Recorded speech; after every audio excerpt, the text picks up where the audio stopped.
जय हिंद दोस्तों, मैं हूं मेजर गौरवारी और आप देख रहे हैं मेजरली राइट। दोस्तों, कल भारत शक्ति एक्सरसाइज हुई पोखरण में, जो कि जैसलमेर के पास है। और पोखरण वही जगह है जहां पे 2 बार एटमी धमाके हो चुके हैं। दोस्तों, एक बार पहले इंदिरा जी के समय में, फिर जब अटल जी प्रधानमंत्री थे। बड़ा आइकॉनिक रेंज है और इनफैक्ट राजस्थान में 2 रेंज है, एक महाजन एक पोखरण, जहां पे इंडियन आर्मी जाती है, अपनी एक्सरसाइजेस करती है। तो इसी प्रकार की एक एक्सरसाइज हुई भारत शक्ति। भारत शक्ति की एक्सरसाइज को प्रधानमंत्री मोदी ने अटेंड करा, उसको विटनेस करा, उसको देखा और साथ ही में 30 अलग देशों के 30 डिफरेंट कंट्रीज के डेलीगेट्स भी वहां पर बैठे हुए थे। क्यों बैठाए फॉरेन कंट्री के लोग, जबकि भारत की मिलिट्री की एक्सरसाइज थी? देखिए, जब हम आत्मनिर्भरता की बात करते हैं, जब हम कहते हैं कि हम अपने लिए भी बनाएंगे और ये दूसरों को भी सप्लाई करेंगे, तो फिर ये बात आती है ना जो इंपॉर्टेंट, ये भारत शक्ति जैसे प्लेटफॉर्म। अब जैसे हमने पिनाका वहां पे चलाई, आप जानते हैं पिनाका एक मल्टी बैरल रॉकेट लॉन्चर है जिसका 40 किलोमीटर से लेकर इंक्रीज करते करते अब 100 किलोमीटर तक इसका रेंज पहुंच चुका है।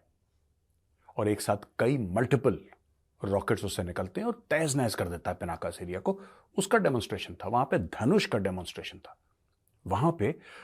और अलग अलग प्लेटफॉर्म जैसे प्रचंड है, चॉपर, प्रचंड का डेमोन्स्ट्रेशन था वहां पे, एलसीए तेजस का, यानी कि जितनी भी भारत की खुद की टेक्नोलॉजीज थी। अब आप सोचिए, वहां पे राफेल नहीं उड़ाया। दिमाग लगाइए, ऐसा क्यों दोस्तों कि वहां पे राफेल नहीं? भारत के पास क्या इंपोर्टेड सामान की कमी है? नहीं। हां, टैंक के नाम पे वहां पे जरूर T-90 था। T-90 हमारे जिसको कहते हैं आर्मर्ड कोर में बहुत बहुत दशकों से है T-90, तो कोई नई बात नहीं है T-90। लेकिन इसके अलावा ज्यादातर आप देखेंगे 90% जो वेपन सिस्टम्स थे वहां पे, वो लोकल और इंडिजिनस थे। दोस्तों, ये एक्सरसाइजेस क्यों जरूरी होती हैं, ये वाली खास क्यों करवाई? टाइम टू टाइम ऐसी जरूरत पड़ती है और हर साल ऐसी जरूरत पड़ती है कि आर्मी, नेवी और एयरफोर्स मिलके एक साथ काम करें, क्योंकि लड़ाई में उनको एक साथ लड़ना होता है। अच्छा, प्लेटफॉर्म्स अलग हैं, एक जमीन पे चल रहा है, एक पानी पे चल रहा है, एक आसमान पे चल रहा है। तो इनके बीच में कोऑर्डिनेशन कैसे होगा? कोऑर्डिनेशन अपने आप में एक बहुत बड़ी लड़ाई है दोस्तों। होता नहीं है कोऑर्डिनेशन, इट्स वेरी डिफिकल्ट। तो उसकी प्रैक्टिस दर प्रैक्टिस हर साल होती रहती है कि कहीं जंग ना पड़े, कहीं परेशानी ना हो कि कल, tomorrow if the balloon goes up, कल अगर लड़ाई शुरू होती है तो फिर आप क्या करेंगे? दोस्तों, यहां पे calibrated tactical employment of niche technologies. What is calibrated tactical employment of niche technologies? नई टेक्नोलॉजीज, नीश टेक्नोलॉजीज जो कि एक खास स्पेशलाइजेशन की है, उनका कैलिब्रेटेड टैक्टिकल डिप्लॉयमेंट, यानी कि यूएवीज, यानी कि ड्रोन्स, जो कि सामान उठा के जाते हैं, लॉजिस्टिकल सपोर्ट के लिए ड्रोन्स हैं।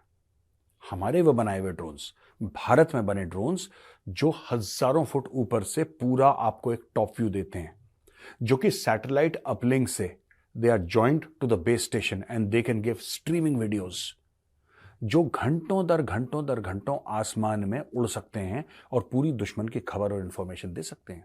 यहां पे रोबोटिक म्यूल्स भी थे। अब मैं आपको बताता हूं रोबोटिक म्यूल्स क्या है। दोस्तों, रोबोटिक म्यूल्स, जैसे म्यूल्स हम लोग कहते हैं खच्चर को, और एक ज़माने में एटी जो था फौज में, एनिमल ट्रांसपोर्ट, ये बहुत अहम किरदार अदा करता था। जब मैं भी था हाई एल्टीट्यूड में, तो हमारा सारा सामान जो आता था वो एटी से आता था। पर मैं तो फौज में काफ़ी पहले था, मैं लेट 90s की बात कर रहा हूँ, मिडिल और लेट 90s, जब हम लोग हाई ऑल्टीट्यूड में थे। शिप के लिए एक पोस्ट थी 14,000 फुट ऊपर, और 14 से लेकर 17 तक जाती थी हमारी, लुकमा 1, लुकमा 2 और ऊपर तक। तो वहां पे इंसान तो उठा नहीं सकता, सांस फूल जाएगी, तो वहां पे खच्चरों का इस्तेमाल होता था और उनको ले जाया जाता था। लेकिन उसकी भी अपनी अपनी लिमिटेशंस होती हैं दोस्तों। अब क्या कर रहा है भारत की, जैसे सेला टनल बनाया, आपको पता ही है, सेला टनल प्रधानमंत्री जी ने इनॉग्रेट करा। सेला टनल ने क्या करा कि सेना टनल ने एक आपको गारंटी दे दी कि 12 महीने आपका सामान आ जा सकता है, फौजी आ जा सकते हैं, तवांग सेक्टर में कोई रुकावट नहीं पैदा होगी। ये बहुत बड़ी जीत है। अब रोबोटिक म्यूल्स इसके बीच में कहां से आ गए? रोबोटिक म्यूल्स ऐसे आ गए कि उस रोबोटिक म्यूल को ना सर्दी लगेगी, ना वो बीमार होगा, ना उसको खाना देने की जरूरत है। उसका अपना पावर सोर्स है, वो खुद जा रहा है एक रोबोट म्यूल की तरह, उसके ऊपर अपने सामान लोड कर दिया और वो जाके अपना सामान पहुंचा देगा। ये सब चीजें उन 30 फॉरेन डेलीगेट्स के सामने दिखाई गई दोस्तों। अब आप देखिए मोदी जी इसके बारे में क्या कहते हैं। भारत, आज पूरा देश भारत शक्ति का ये उत्सव शौर्य की भूमि राजस्थान में हो रहा है। लेकिन इसकी गूंज सिर्फ भारत में ही नहीं, पूरी दुनिया में सुनाई दे रही है। साथियों, कल ही भारत ने MIRV आधुनिक टेक्नोलॉजी से लैस लंबी दूरी की क्षमता वाली अग्नि 5 मिसाइल का परीक्षण किया है। दुनिया के बहुत ही कम देशों के पास इस तरह की आधुनिक टेक्नोलॉजी है, इस तरह की आधुनिक क्षमता है। ये डिफेंस सेक्टर में आत्मनिर्भर भारत की एक और बड़ी उड़ान है।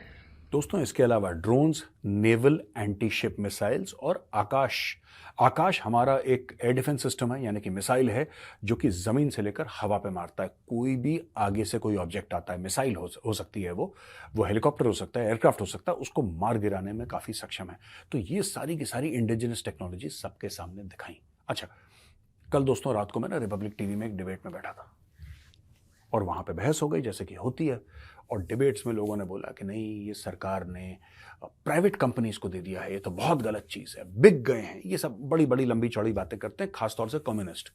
कम्युनिज्म एक ऐसा कीड़ा है जिसने रूस को चाट लिया अंदर से, चीन को चाट लिया। बाकी ये लोग जब जगे, जब इनको ये पता लगा कि ये तो नासूर है, कम्युनिज्म तो कैंसर है, तब आज की तारीख में कम्युनिस्ट पार्टी ऑफ चाइना अपने नाम की कम्युनिस्ट है दोस्तों, लेकिन उससे बड़ा कैपिटलिस्ट कोई नहीं है, उससे बड़ा पूंजीवादी कोई नहीं है। चाइना का पैसा कहां से बनता है? कम्युनिज्म में पैसा तो बनता नहीं है, रूस ने खुद जंग कर दिया, राइट? एनीवे, ये बड़ी बहस हो गई, इसी एक्सरसाइज को लेकर डिबेट हुई थी कि ये कर दिया, वो कर दिया। अच्छा, ये कह रहा नहीं नहीं नहीं, ये बहुत गलत करा है। और एक पैनलिस्ट हैं और उन्होंने उनका पॉइंट ऑफ व्यू, उनका पूरा अधिकार है पॉइंट ऑफ व्यू रखने का, लेकिन उन्होंने ये बोला कि साहब ये तो बहुत ही गड़बड़ हो गया, अब प्राइवेट कंपनी सामान बनाएंगी। मैं एक आपको बात बताऊं दोस्तों, जब भी आपको कोई ये बात बोले ना कि प्राइवेट कंपनीज क्यों सामान बना रही हैं, दिल पे हाथ रख के एक बात बोलूं, सरकारी सिर्फ नौकरी अच्छी लगती है दोस्तों, है ना? आप में से कितने लोग BSNL इस्तेमाल करते हैं फोन के लिए? बताइए जरा। करते हैं? नहीं, सबको एयरटेल चाहिए, सबको वोडाफोन चाहिए, सबको जियो चाहिए। अगर आपके पास थोड़ा सा पैसा आ जाए, आप सरकारी बैंक की तरफ नजर ना देखें। आपको चाहिए प्राइवेट बैंक, आपको चाहिए चलता हुआ AC, आपको चाहिए टॉप क्लास सर्विस। दोस्तों, अगर आपको क्वालिटी चाहिए, मानिए मेरी बात, अगर आपको क्वालिटी चाहिए, आपको प्राइवेट कंपनीज लानी पड़ेंगी डिफेंस में। आपके पास और कोई चारा है नहीं। अगर आप सोचते हैं कि सरकार हर एक चीज कर लेगी, सरकार नहीं कर सकती, कोई भी सरकार नहीं कर सकती। क्या चीन में सारे के सारे हथियार सरकार बना रही है? नो। क्या रशिया में सारे के सारे हथियार सरकार बना रही है? नो। एक जमाने में बनाती थी, अब वो धीरे धीरे, क्योंकि दोनों कम्युनिस्ट कंट्री है इसलिए मैं इसको एग्जाम्पल दे रहा हूं। अमेरिका में तो सरकार कुछ बनाती नहीं है, सारी की सारी चीजें प्राइवेट कंपनीज बनाती हैं। प्राइवेट कंपनीज में वो एफिशिएंसी होती है जो कि कुछ सरकार की चलाई हुई कंपनी में हो नहीं सकती। इट इज इम्पॉसिबल, आप नहीं कर सकते। आपको वो रिसर्च एंड डेवलपमेंट, वो क्वालिटी नहीं मिलेगी। मैं आपको एक और चीज बता दूं, आज की तारीख में हम रशियन वेपन्स क्यों खरीदते हैं? क्योंकि डेकेड से, दशकों से हम रशियन हथियार खरीदते चले आए हैं। और वो क्यों? वो इसलिए दोस्तों, क्योंकि अमेरिका ने और पूरे वेस्ट ने हमें हथियार देने से मना कर दिया। और पाकिस्तान को देते थे लेकिन हमें हथियार नहीं देते थे, तो हमने रूस से खरीदे।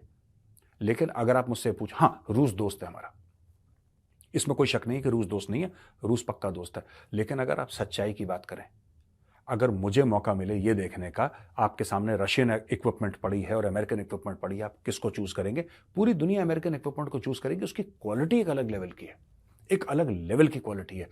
सरकारी कंपनियां कभी भी मैन्युफैक्चरिंग में वो चीज नहीं बना। आप इसरो पे मत जाइएगा, आप DRDO पे मत जाइएगा दोस्तों। आप ये वाला एग्जांपल मत दीजिएगा मुझे कि मेजर साहब इसरो को भी देखो। नहीं नहीं, इसरो एक एक्सेप्शन है। इसरो जो है वो लाखों करोड़ों में एक है, इसीलिए आप इज्जत करते हैं इसरो की, क्योंकि वो लाखों करोड़ों में एक है। इसरो का मैटर ही अलग है, उसको छोड़ दो, ठीक है ना? वो अलग लेवल के लोग हैं, आप उनको किसी के साथ आप कंपेयर नहीं कर सकते। तो इसलिए बहुत जरूरी है कि हमारे पास प्राइवेट एंटरप्राइज आए, प्राइवेट कंपनी आए। और इसीलिए 30 डेलीगेट बैठे थे और वहां पे मोदी जी बैठे थे और मोदी जी दिखा रहे थे, पूरा बता रहे थे कि क्या क्या भारत ने अचीव करा है।